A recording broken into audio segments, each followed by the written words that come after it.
Lauren and Sophie are preparing to bake cookies in the kitchen. Sophie looks over the ingredients with a worried expression. An empty container of flour rests on the kitchen counter.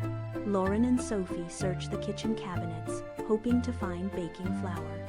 While looking around, Sophie finds a bag of flour on the shelf.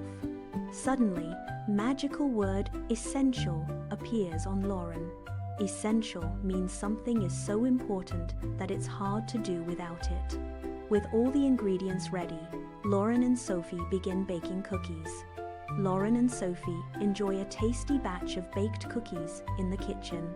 Remember, essential means something you need because it's very important. For more cartoon stories and advanced English vocabulary, and to build the skills you need for exam success, visit vocabcartoons.com. Cartoons, quizzes, and games that help you learn fast. Start free.